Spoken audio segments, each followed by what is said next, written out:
এই যে হোমো সাপিয়েন্সটিকে দেখতে পাচ্ছেন আমার দিকে হাত নেড়ে নেড়ে আনন্দের সাথে আসছে, সে আসলে আমার বন্ধু মানুষ। তো আমাকে দেখে সে খুশি হয়েছে কিনা বোঝা যায়নি। একদিন বিকালবেলা আমরা আসলে এসেছিলাম আগারগাঁওতে অবস্থিত ফোর্সের বেস ক্যাম্পে। তো ভেবেছিলাম সবাই সেখানে মিলে কিছু সময় আনন্দে কাটাবো। তো ঢোকার পরপরই সেখানে এরকম জিপলাইন করার একটা জায়গা আছে। আমার মেয়েটা সেখানে উঠতে না চাইলেও জোর করে তাকে সেখানে তুলে দিয়েছি আমরা, যে যাও একটু বান্দরের মতো ঝুলাঝুলি করে আসো, দেখো কেমন লাগে। যদিও সে যখন ঝুলে ঝুলে যাচ্ছে তাকে দেখে মনে হয়নি যে আসলে ব্যাপারটা খুব এনজয় করেছে সে।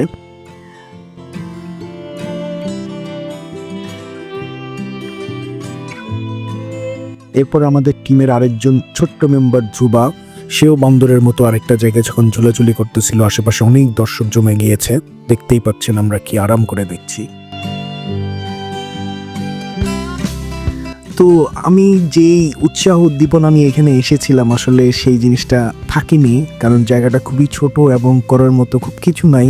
ফুটবল খেলার জায়গা আছে, একটা ওপেন এয়ার রেস্টুরেন্ট আছে, হয়তো ক্যাম্প ফায়ার করতে গেলে খুব সুবিধা হয়। মেট্রো রেলের ঠিক পাশে এই জায়গাটায়, এখান থেকে মেট্রো রেলের চলাচল দেখা যায়। এরপর আমি আসলে খুঁজতেছিলাম যে এখানে বড়দের করার মতো কি আছে, একটু দোলনায় দোলা যায় হয়তো।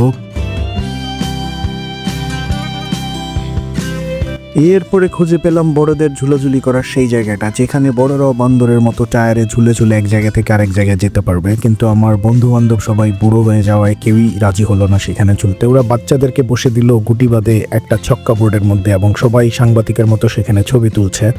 এই বাদে আসলে আমাদের কিছুই করার ছিল না। বাচ্চারা খুব বোর হয়ে যাচ্ছিল এরকম একটা জায়গায় এসে, কারণ আমাদের বাচ্চারা আসলে খুব আরামপ্রিয়।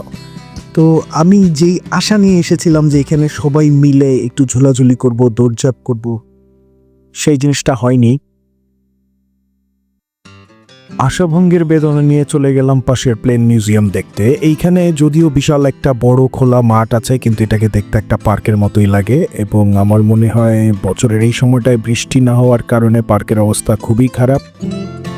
ঘাসগুলো খুব একটা সবুজ না, প্রচুর মরা পাতা পড়ে আছে। ছুটির দিন হওয়াতে প্রচুর মানুষজনও ভরা ছিল এইখানটায়। আমাদের আসলে উদ্দেশ্য ছিল এইখানে একটা টয় ট্রেন আছে, সেই টয় ট্রেনে ওঠা। তো বাচ্চা কাচ্চা নিয়ে আমরা সেই টয় ট্রেনের দিকে এগিয়ে যাচ্ছি।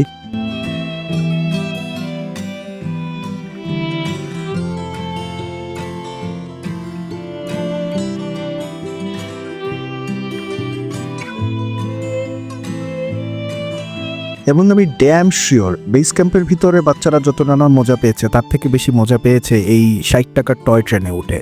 এটা খুব আস্তে আস্তে পুরো পুকুরটাকে একটা চক্কর দিয়ে এসে আবার এই জায়গাটায় থেমে যায়।